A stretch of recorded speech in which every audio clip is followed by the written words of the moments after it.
President Yoon Suk-yeol on Wednesday led his administration's first meeting on export strategy. The South Korean government, in an effort to boost exports, plans to implement strategies for each export region and country. Shin Se-byuck has this report.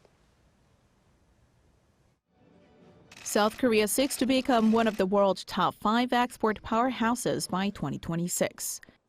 On Wednesday, President Yoon Suk-yeol held his administration's first export strategy meeting.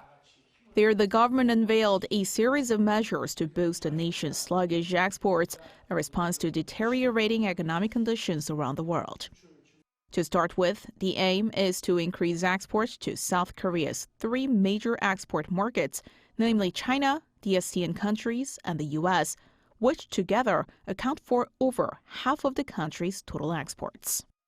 With the countries of ASEAN, Seoul will work to diversify its supply chains by boosting exchanges and investment. Currently, Korea's exports center on Vietnam, so it will look to increase collaboration with other Southeast Asian countries such as Indonesia and Thailand.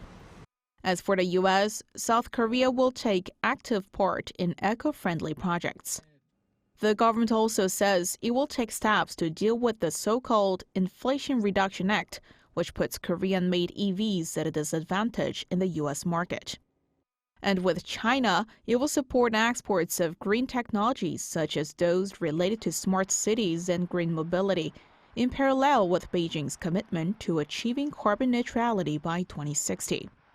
Seoul also seeks to foster cooperation at all levels, from the central government to the private sector. The government also plans to boost bilateral cooperation with 3 targeted markets, in particular the Middle East, Latin America, and the EU. It will focus on fostering the sectors of defense, nuclear power plants, and other manufacturing. And in the Middle East, under the plan, Korea will seek to take active roles in mega projects there, in energy, infrastructure, and other sectors. This includes deals for the $500 billion megacity construction project signed last week during the visit to Seoul by Saudi Crown Prince Mohammed bin Salman.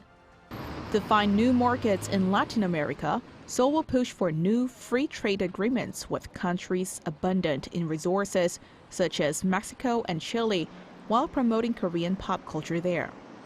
With its EU partners, South Korea will boost its sales of defense and nuclear power while seeking active consultations with them regarding the bloc's regulations on the carbon market.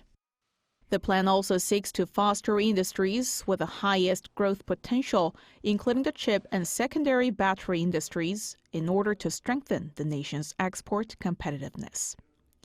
Shin Se-byuck, Arirang News.